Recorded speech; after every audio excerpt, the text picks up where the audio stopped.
नमस्कार, बाइस्ट ओपिनियन के नए अंक में आपका स्वागत है। दोस्तों, कल जो है इलेक्शन कमीशन ने महाराष्ट्र और झारखंड में चुनाव की तारीखों की घोषणा कर दी। झारखंड में 2 चरणों में चुनाव होगा, 13 और 20 नवंबर को, और 23 नवंबर को जो है मतगणना होगी और चुनाव का रिजल्ट भी आ जाएगा। ये पहली बार है झारखंड निर्माण के पश्चात जबकि यहाँ पे चुनाव सिर्फ 2 चरणों में हो रहा है। नहीं तो दोस्तों, इससे पहले 2005 में 3 चरणों में चुनाव हुई थी और उसके बाद जो अगला 3 चुनाव हुआ है, झारखंड में अब तक 4 चुनाव हो चुके हैं, तो अगला जो 3 चुनाव था वो 5 चरणों में पूरा हुआ था। अब ऐसा क्यों हो रहा है? ऐसा इसलिए हो रहा है दोस्तों, क्योंकि जो नक्सली घटना है, जो नक्सली उग्रवादी हैं, वो जो हिंसा किया करते थे, उन घटनाओं में अब कमी आ गई है। तो उसमें कमी आने के कारण जो है अब चुनाव मात्र 2 चरणों में होगा। जबकि महाराष्ट्र झारखंड की तुलना में बड़ा राज्य है, इसके बावजूद वहां पे 1 चरण में चुनाव होगा। अब आपके मन में प्रश्न उठेगा कि ऐसा क्यों?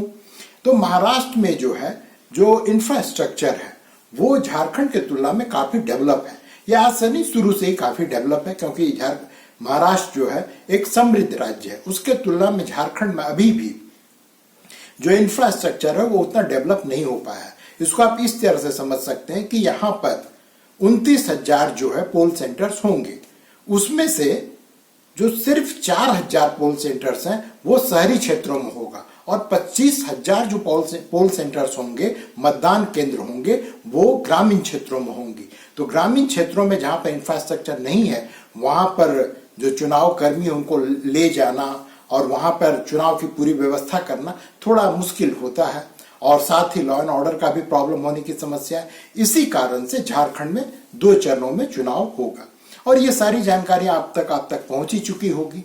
मैं तो सिर्फ आपको इसलिए बता रहा हूं कि एक औपचारिकता है। नहीं तो दोस्तों, जो हमारा ये वीडियो, जो ये चैनल है, उसका मुख्य उद्देश्य आप तक सिर्फ खबर पहुंचाना नहीं है। आपको उन खबरों से आपके जीवन पर, आपके आर्थिक स्थिति पर, आपके सामाजिक स्थिति पर क्या प्रभाव पड़ेगा, ये बताना होता है। और आप में से बहुत सारे दोस्त जो होते हैं वो थोड़ी देर देखते हैं वीडियो, उसका बंद कर देते हैं। आप वीडियो को अंत तक देखिए, तभी आप समझ पाएंगे कि जिस घटना का मैं जिक्र कर रहा हूं या जिस मुद्दे को मैं उठा रहा हूं, उसकी अंतिम परिणति क्या होगी। तो आगे बढ़ते हैं दोस्तों, निवेदन के साथ में कि अब तक अगर सब्सक्राइब नहीं किए हैं तो सब्सक्राइब कर लीजिए, कमेंट कीजिए, दोस्तों के साथ शेयर कीजिए, और अगर मन करे तो लाइक का ही बटन दबा दिया कीजिए। तो आइए दोस्तों, आज का वीडियो प्रारंभ किया जाए। दोस्तों, कल चुनाव की घोषणा हुई है। इससे 1 दिन पहले यहां पर जो हेमंत सरकार यहां पे अभी है, उसका अंतिम कैबिनेट का मीटिंग हुई, बैठक हुई, और इस बैठक में बहुत सारे फैसले लिए गए। लेकिन जो दो फैसले लिए गए, उन्होंने न सिर्फ मेरा बल्कि पूरे झारखंड वासियों का ध्यान भी अपनी तरफ खींचा है। उसमें से एक मुद्दा तो बड़ा सुपरहिट रहा। मैया सम्मान योजना की राशि को बढ़ा दिया गया, 1,000 से 2,500 रुपया कर दिया गया। तो इसके बारे में तो काफी चर्चा हुई। लेकिन एक बड़ा मुद्दा है जो मैया सम्मान योजना के खनक के बीच में कहीं छुप कर रह गई। आइए पहले उस पर चर्चा करते हैं। दोस्तों, आपको याद होगा कुछ दिन पहले हमने टी ट्राइब पर एक वीडियो बनाया था। टी ट्राइब को सामान्य भाषा, सरल भाषा में अगर कहें तो जो श्रमिक झारखंड, उड़ीसा, बिहार से अंग्रेजों के द्वारा असम के चाय बागान में काम करने के लिए ले गए थे, उन सब को, चाहे वो किसी भी आदिवासी समुदाय के हों या वो ओबीसी समुदाय के हों या किसी अन्य समुदाय के हों, इन सब को जो चाय बागान में श्रमिक के रूप में काम करते हैं, आज भी कर रहे हैं, कई पीढ़ियों के बाद भी अभी भी वो जो पूरी की पूरी चाय की अर्थव्यवस्था है, उसको यही श्रमिक संभालते हैं या उन्हीं की जो है अगली पीढ़ी संभाल रही है। तो इन सबको सामूहिक रूप से असम में कहा जाता है टी ट्राइब, या अगर हिंदी में कहें तो चाय जनजाति। इनको आदिवासी वहां पे नहीं कहा जाता है। क्यों? क्योंकि वहां पर जो खुद के जनजाति समुदाय हैं वो अपने को आदिवासी समझते हैं और इनको आदिवासी नहीं समझते हैं।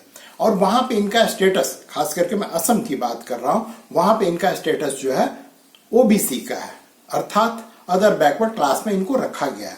इनको अभी भी वहां पर आदिवासी का दर्जा या एसटी का दर्जा नहीं दिया गया है। अब जब दर्जा नहीं दिया गया है तो स्वाभाविक है कि जो एसटी को सुविधाएं मिलती हैं पूरे देश में, वो इनको नहीं मिलती है। तो इसकी ये बहुत दिनों से मांग कर रहे हैं और अभी भी संसद में जो इसके लिए एक बिल लाया गया था राज्यसभा में 2019 में, वो अभी भी अटकी पड़ी है। अगर आपको इसके बारे में ज्यादा जानना है तो ट्री ट्राइब पर जो हमारा वीडियो है उसको आप अवश्य देखें, ठीक है। तो अभी जो है, जब पूरा का पूरा जो है हेमंत सरकार का कार्यकाल खत्म हो गया, या खत्म होने को, अगर अगली बार जीतेंगे तभी तो फिर मुख्यमंत्री बनेंगे। अब ये अंतिम समय में इन्होंने एक फैसला लिया है। फैसला इन्होंने ये लिया है दोस्तों कि अब यहां पर एक मंत्री होगा और उस मंत्री और वो एक कमेटी का गठन करेगा। वो ये जानने की कोशिश करेगा कि झारखंड से जो श्रमिक के रूप में अन्य राज्यों में अंग्रेजों के द्वारा ले जाए गए, उनकी अब स्थिति क्या है। और इससे भी आगे बढ़कर उन्होंने एक बात कही है कि उनको वो ले करके फिर से झारखंड में आएंगे। झारखंड के आदिवासी मूलवासी देश के कई राज्यों में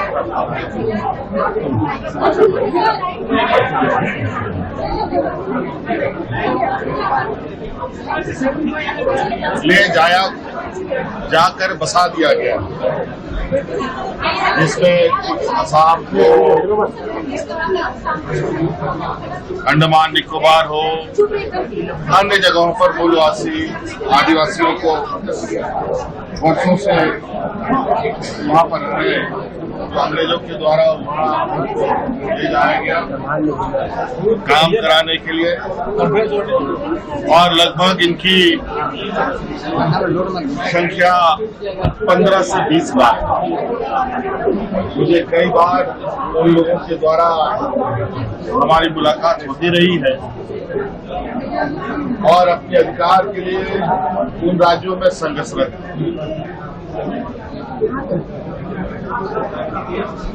सर्वविदित है। यहाँ के आदिवासी असम के चाय बागानों में काम कर रहे हैं, वो भी एक आदिवासी समुदाय के।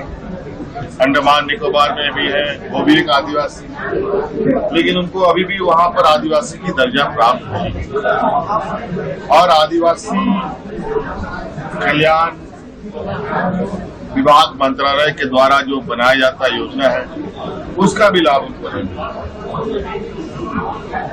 तो इस संदर्भ में हमारी सरकार ऐसे सभी मूलवासी को झारखंड वापस आने का न्योता देती है।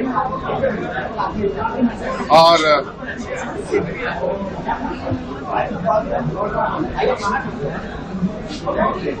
ये जो समस्या है, इस समस्या और आवश्यकता को जानने के लिए एक समिति बनाई जाएगी मंत्री के स्तर पर। अब दोस्तों थोड़ा बताता चलूं कि जो यहाँ से श्रमिक गए हैं वो असम में तो गए, इसके बारे में सबको पता है, लेकिन बहुत सारे श्रमिक को अंडमान निकोबार ले जाया गया, त्रिपुरा ले जाया गया, बंगाल में अभी भी हैं, बिहार में है, नेपाल में है। अब नेपाल जो चले गए उनको वहां की नागरिकता मिल गई है, आज के तारीख में भारत के नागरिक भी नहीं। अब इन सबको हेमंत जी लाने की बात कर रहे हैं। क्या ये बात व्यवहारिक है? क्यों नहीं व्यवहारिक है? ये दो कारणों से अव्यवहारिक मुझे लगता है। आप इसके बारे में सोचिएगा। तो ये पहली बात यह है दोस्तों कि झारखंड की जनसंख्या जो है करीब 3.25 करोड़ है। इसमें से करीब 80 लाख के लगभग जो आदिवासी समुदाय के हैं, यहाँ पे करीब 26%। अब असम में सबको छोड़ दीजिए, अंडमान निकोबार को छोड़ दीजिए, त्रिपुरा को छोड़ दीजिए, नेपाल को छोड़ दीजिए, बिहार को छोड़ दीजिए, वहां पे कितनी जनसंख्या आज के तारीख में यहां से गए श्रमिकों की है। सिर्फ असम की बात करते हैं। असम में लोकुर कमेटी का गठन जो है 1965 में किया गया था।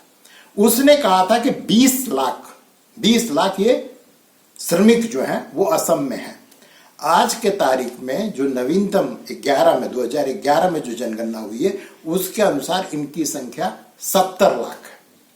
अब उस 70 लाख में से मान लीजिए कि हेमंत जी कहें कि ना कुछ तो बिहार का है, कुछ उड़ीसा का है, मान लीजिए उसको माइनस कर दिया जाए, तब भी करीब 40 लाख के लगभग जो है यहां से गए हुए श्रमिक और उनके जो संतानें हैं वो अभी सिर्फ असम में है। अब क्या ये व्यवहारिक होगा कि उनको ला करके झारखंड में बसाया जाए? क्यों व्यवहारिक नहीं होगा, ये मैं आपको बता रहा हूं। जो झारखंड निर्माण के पश्चात 2001 से लेकर के 2011 के बीच में, ये भारत सरकार का डाटा, ये मेरा डाटा नहीं है, भारत सरकार का कहना है कि 50 लाख लोग जो काम करने वाले हैं, वर्किंग पॉपुलेशन है, 50 लाख लोग झारखंड छोड़ करके अन्य राज्यों में काम की तलाश में जा चुके हैं। उसी आंकड़े में आगे ये कहा गया है कि हर वर्ष जो वर्किंग पॉपुलेशन है झारखंड का, उसका 5% यहां से पलायन करता है। एकमात्र समय है जब रिवर्स माइग्रेशन हुआ है। रिवर्स माइग्रेशन का मतलब है कि लोग जो अन्य राज्यों में जा चुके हैं वो लौट करके झारखंड में आए। ये घटना हुई दोस्तों जब झारखंड में या पूरे देश में, पूरे विश्व में जब कोविड की महामारी फैली थी।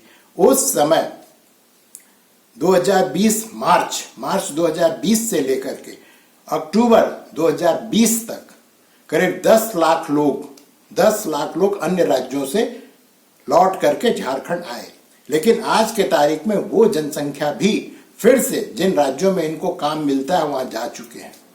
तो अब ऐसी स्थिति में दोस्तों, जहां पर कि राज्य सरकार अपने राज्य से पलायन नहीं रोक पा रही। क्यों नहीं पलायन रोक पा रही? क्योंकि इनके ये जो पॉपुलेशन है, जो वर्किंग पॉपुलेशन है झारखंड का, उसको रोजगार देने की स्थिति में है ही नहीं। ये है ही नहीं राज्य सरकार। यहां पर ना काम है, ना उनके लिए और कोई अपॉर्चुनिटी बचा हुआ। तभी तो वो लोग अपना देश, अपनी संस्कृति, अपने गांव छोड़ करके, अपने जंगल को छोड़ करके, अपने सरना स्थल को छोड़ करके अन्य राज्यों में काम की तलाश में पलायन करते हैं, जिससे कि वो अपने बच्चों को पाल सकें। कौन भूल सकता है जो यहाँ पे पलायन, जो सीजनल पलायन होता है, जो सीजनल माइग्रेशन होता है ईंटा भट्टा के लिए, और क्या वहां पे बच्चों की स्थिति होती है, ये किसी से छुपी हुई है। इस पे हजारों की संख्या में शोध पत्र प्रकाशित किए गए हैं, लेकिन आज तक उसकी राज्य सरकार जो, चाहे किसी की सरकार हो, किसी ने उसकी सूद नहीं ली है। अब इस स्थिति में यहां पर सरकार ये दावा कर रही है, ये इसका चुनावी घोषणा पत्र में ये दावा नहीं है, ये कैबिनेट की बैठक में वो ये निर्णय लेता है। यहाँ की सरकार जो है कैबिनेट की बैठक में निर्णय लेती है कि हम जो है, जो पॉपुलेशन यहां से श्रमिक के रूप में जा चुके हैं, उनको हम यहाँ पर लाने की कोशिश करेंगे। क्या ये संभव है, या इसको भी सिर्फ एक चुनावी जुमला समझा जाए? दूसरा कारण ये है कि ये संभव नहीं है। ये क्यों नहीं संभव, इसका एक और भी कारण है। मान लीजिए जो नेपाल चले गए हैं या अन्य देशों में जाकर वहां की नागरिकता उनको मिल चुका है, वो कई सदियों से वहां पे रह रहे हैं, तो क्या झारखंड सरकार किसी को नागरिकता देने की स्थिति में है? क्या झारखंड की राज्य सरकार किसी भी अन्य, जैसे नेपाल का ही उदाहरण लीजिए, वहां से जो लोग आवेंगे उनको क्या भारत की नागरिकता देने की स्थिति में है? दोस्तों उत्तर है नहीं। तो ये अव्यवहारिक बातें चुनाव के समय में क्यों की जाती है?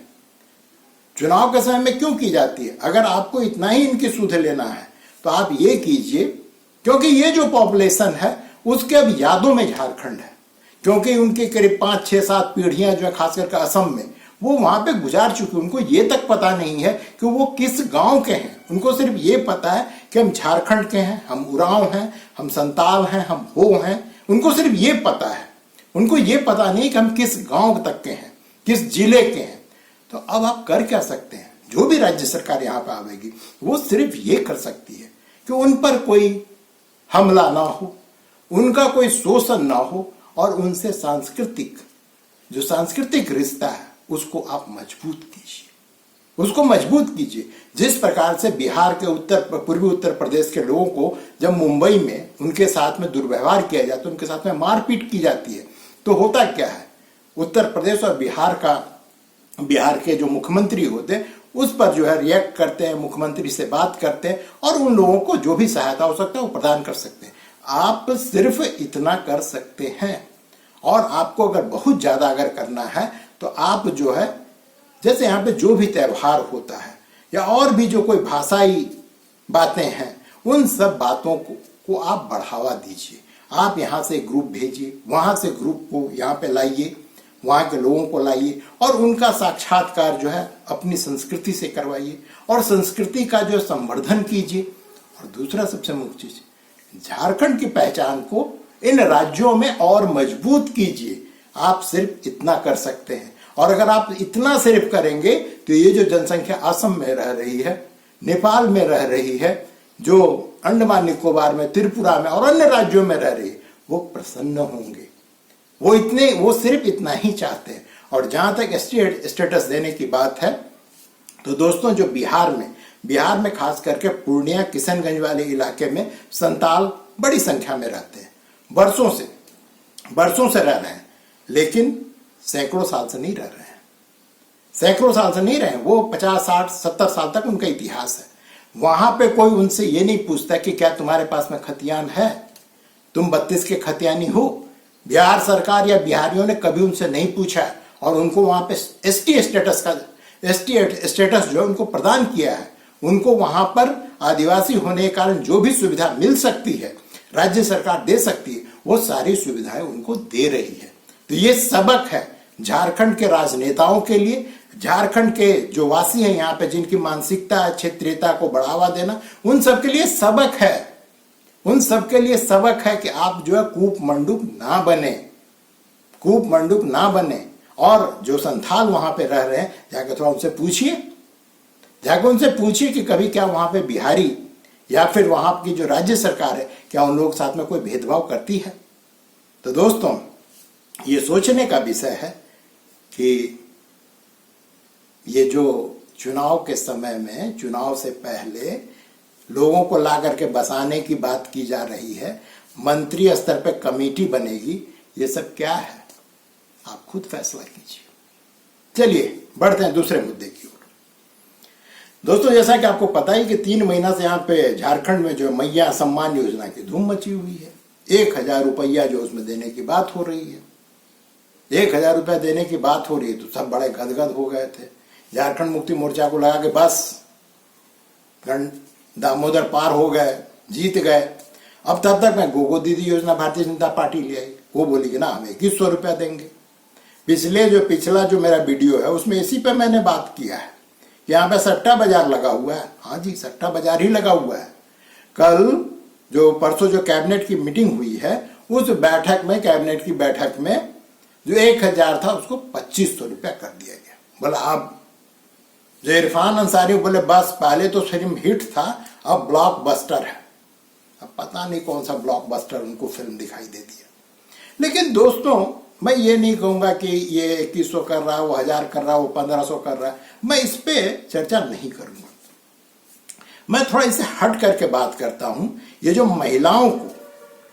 महिलाओं को पैसा देने की होड़ लगी हुई है, ये सिर्फ झारखंड तक सीमित नहीं है, ये महाराष्ट्र में भी हो रहा है, वहां की सरकार भी कर रही है। ये बड़ा अजीब सा लगता है। अब झारखंड का कुछ आंकड़े मैं आपको बता रहा हूं। झारखंड में अगर आप वृद्ध हैं, विधवा महिला हैं, या फिर आप क्या बोलते हैं उसको, डिसेबल्ड हैं, विकलांग हैं, तो आपको सरकार जो है 1000 रुपया देगी। आपको पेंशन के रूप में 1000 रुपया दिया जा रहा है। लेकिन जो 18 से लेके 50 साल की महिला है, जो शारीरिक रूप से सशक्त है, काम करने लायक है, काम कर भी रही है और काम कर भी सकती है, उनको सरकार 2500 रुपया देगी। अब आप सोचिए कि जिसको 2500 रुपया मिलना चाहिए, 2500 से ज्यादा मिलना चाहिए, 4-5 हजार रुपया कम से कम मिलना चाहिए, जो वृद्ध हैं, अशक्त हैं, जो विधवाएं हैं, जिनका कोई सहारा नहीं है, जो विकलांग हैं, जो अपना काम तक नहीं कर पाते, उनको तो राज्य सरकार 1000 रुपया देगी। और जो हट्ठे कट्ठे मजबूत हैं, जो महिलाएं हैं, उनका सिर्फ उनके पास एक ही विशेषता है कि वो महिला है और 18 से लेकर 50 साल की उम्र की है, बस। और कोई योग्यता की जरूरत नहीं, उनको 2500 रुपया महीना मिलेगा। मैंने सोच का अजीब सा लगता है। यहाँ पे बहुत सारे स्कूल और अन्य जगहों पे जो खाना वगैरह बनाती हैं, ये सब करती हैं, उनको 1500 रुपया मिलता है, लेकिन वो कुछ नहीं करेगी। वो महिला है, 18 से 50 साल की है, उसको सरकार 2500 रुपया हर महीने देगी। और इसमें होड़ लगा हुआ है दोस्तों, इसमें कोई भी पार्टी पीछे नहीं है। चाहे आज जेएमएम है, कल मान लीजिए कि बीजेपी हो या कोई अन्य पार्टी हो, ये सब के सब कभी भी जिनको जरूरत है, जो वृद्ध हैं, जो विधवा हैं, जो अशक्त हैं, जो विकलांग हैं, उनकी सुधि लेने की बात कोई नहीं करता। सबको वोट चाहिए। किसका वोट चाहिए? महिला का वोट चाहिए। महिला को हम देंगे पैसा तो हमको वोट देगी। इसमें कहीं भी आपको कल्याण की भावना, जो एक होता है वेलफेयर होता है, वेलफेयर की भावना कहीं आपको दिखाई देती है? ये बात सिर्फ मैं झारखंड के लिए नहीं कह रहा हूं, या फिर हेमंत सोरेन के लिए नहीं कह रहा हूं। ये सब राज्य की कहानी है भैया, कि पैसा सिर्फ और सिर्फ महिला को दो, और महिला को ही चाहिए। जो वहां मर्द हैं, जो भैया लोग हैं, उनको कुछ किसी चीज की जरूरत नहीं है, और उनको कुछ देने की भी जरूरत नहीं है। विचार कीजिएगा, सोचिएगा कि जो प्रश्न मैं उठा रहा हूं वो प्रश्न सही है या गलत है। जैसा मैंने पिछले अंक में कहा था कि भैया मैया के साथ साथ एक भैया योजना भी तो चालू करो, उसको भी तो रोजगार दो, और नहीं दे सकते हो तो उसको बेरोजगारी भत्ता दो या कुछ और पैसा दो उसको। तो दोस्तों आज के लिए बस इतना ही, मिलते हैं अगले अंक में, तब तक के लिए आज्ञा दीजिए, नमस्कार।